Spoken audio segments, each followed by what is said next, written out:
Hi guys, the documentary I chose uh, to do my project on is Hawaiian the Legend of Eddie Aikau. Um, some key terms that are important to be familiar with is paipo boarding, which is similar to boogie boarding, but the board is just made out of plywood instead. Um, Heoles, which is a term that Native Hawaiians use to describe any tourist or basically any foreigners to Hawaii. A spinner, which is doing a turn 360 degrees on your surfboard.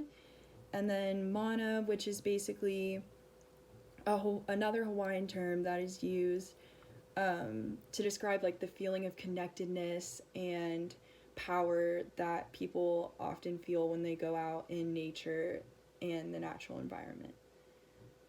A little bit of background on the documentary. It basically just follows the life of Eddie Aikau, who again is a native Hawaiian, and it really emphasizes the discrimination that many Hawaiians felt as Hawaii began to become a more popular tourist spot. A lot of the Hawaiian culture was pushed aside and Americanized. So, the documentary really not only stresses the importance of surfing and the impact that had on Hawaiians, but it also really sheds light on the the discrimination and the importance of equality amongst Hawaiians and um, Americans. So, um, a little bit of background on Eddie Aikau. He would basically become famous for being the first Hawaiian to place in the 1977 Duke Kahanamoku Invitational Surfing Championship. And he would also become famous for becoming the first lifeguard at Waimea Bay, which, for those of you that don't know, Waimea Bay is one of the most dangerous surf spots in Hawaii. They have over 40-foot waves, and so he would become the first ever lifeguard to do that. And he would actually save over 500 lives. So he had a very significant impact there. The central question to me of the documentary was to really place emphasis on the impact surfing had on Hawaiian culture and to also really spread awareness of marginalization that many Native Americans faced when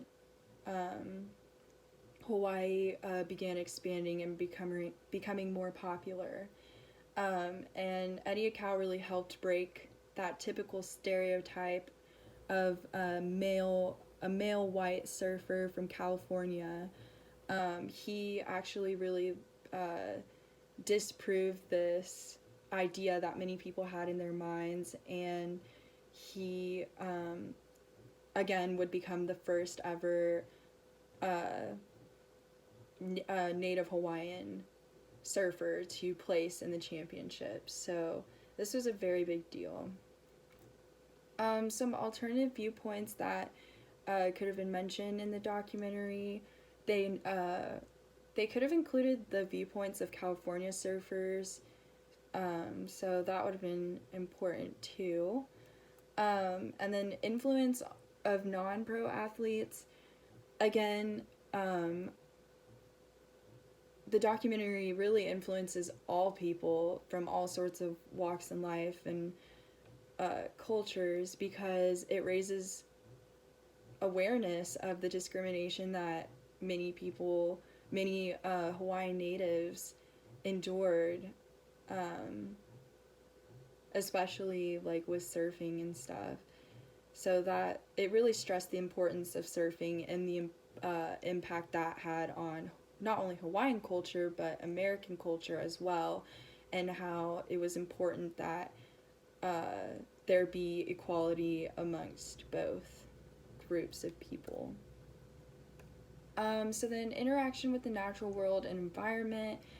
Again, I mentioned a term earlier called mana, and this was a very important term, specifically to Eddie, because um, he would go out and surf to achieve this feeling of mana or connectedness with the natural environment in the ocean. And this was very important. This connection with the natural environment was very important to him.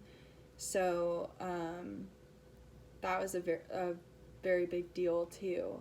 Not only did surfing help him help Eddie become more connected to his natural environment, but it also helped preserve his Hawaiian culture and helped him prove that Hawaiian natives could do the same thing that Americans from California could do.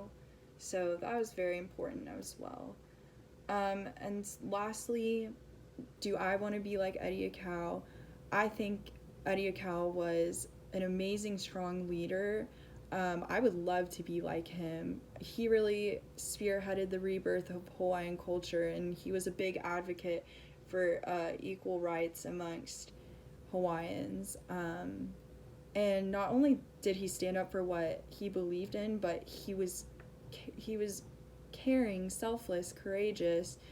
I mean, all of these traits were really exemplified in Eddie again, as he would become the first lifeguard in Waimea Bay, and and save over 500 people. That was a very important thing too. So overall, I would love to be like Eddie, and he was a very important historical figure. So thank you guys so much for watching.